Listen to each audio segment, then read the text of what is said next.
So here's a little wisdom from Confucius, a renowned Chinese philosopher from the 6th century BCE. BCE means before the Common Era. It's the secular or non-religious way of saying BC, which is before Christ. Here he is. He's from the 6th century BCE, and he has left behind a wealth of wisdom. Here's one thing that he said: "It does not matter how slowly you go, as long as you do not stop." I took that saying and gave it to my imagination, and this is what happened. Meet Shelley. Shelley the snail. She's got a bazooka. This snail means business. That's a nice way of saying someone is very serious about what they're doing. Shelley the snail is going to the garden for some lettuce. Shelley will not stop for anyone or anything. Pause a moment to think about what tense this is. Shelley will not stop for anyone or anything. So it sounds like the future, but it's actually talking about the present, because it's describing how Shelley is. Shelley will not stop for anyone or anything. It's a way of describing her character. She will not stop for anyone or anything is telling us about who she is now. So tense can be quite interesting like that. Present and future are often mingled and work together. If you try to get in her way, you'll be sorry. Her boyfriend, Sheldon, waits for her. And you could add a qualifier, a time qualifier, like every week. We're using the present tense. Sheldon waits for her, but we're using it in a way that refers to a regular behavior. Sheldon has been waiting for Shelley for 2 days. When you're looking at these sentences, remind yourself of why we use grammar like has been waiting. What are we using? We're using aspects, perfect and continuous together. Has been waiting. We say he has been waiting, not he did wait, because it's relevant now to the story. And I'm using waiting, not wait, because I want duration in the waiting. He's been waiting 2 days. That's a long time to wait. So let's use the continuous to emphasize the duration in the waiting. He will be very excited when Shelley arrives. Notice it's not when Shelley will arrive. We only need will at the beginning. That creates the future. After that, the present will do.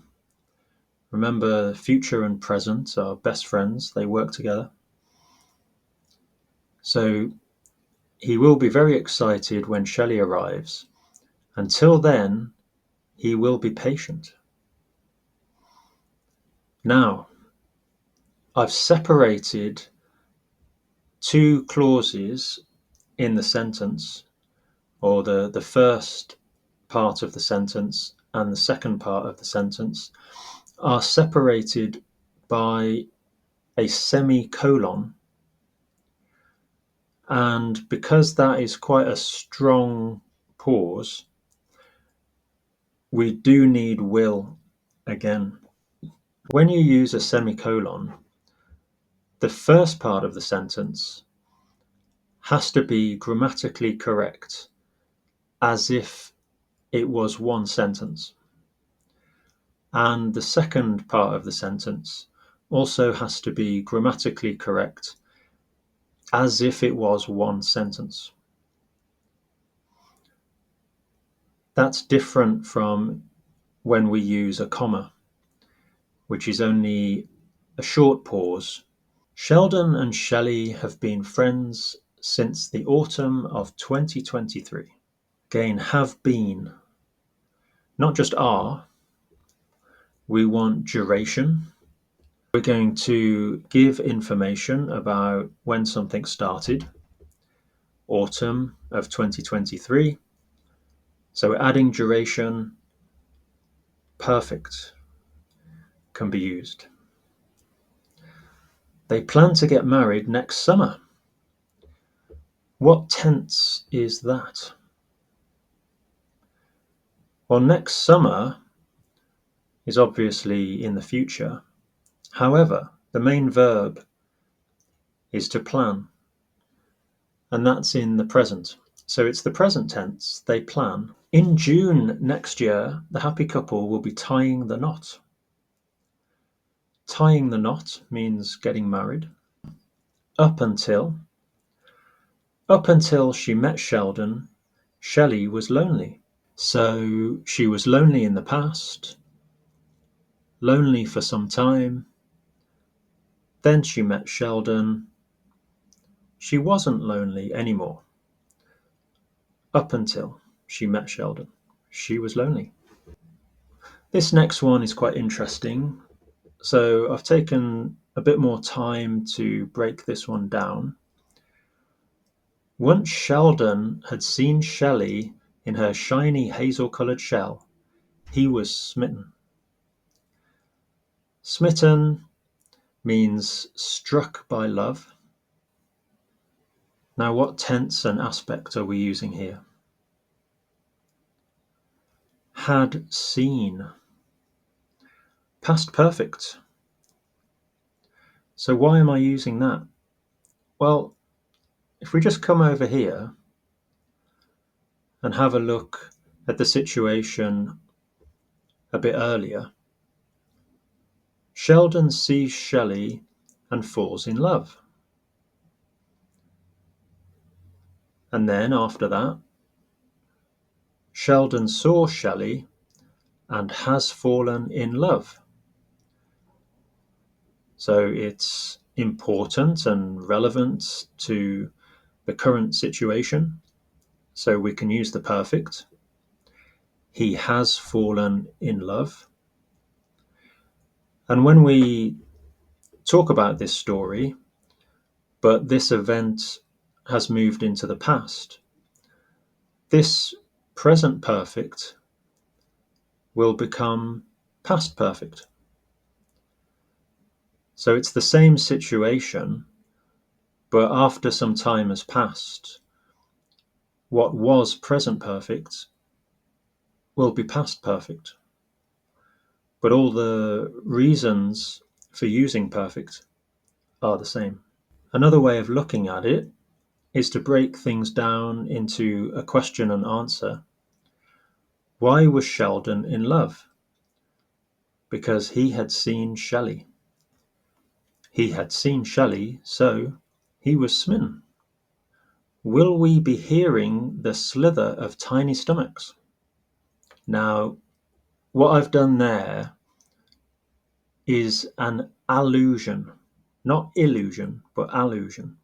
When you allude to something, you refer to it indirectly. There's a very famous phrase, will we be hearing the patter of tiny feet? And that means, are you going to have a baby? Patter of feet means you can hear the baby walking or crawling. Now, Snails don't have feet. They move on their bellies or stomachs. That's why they're called gastropods. Gastro, stomach, pod, foot. Their stomach is their foot. They're a gastropod. Anyway, I digress. So will we be hearing the slither of tiny stomachs?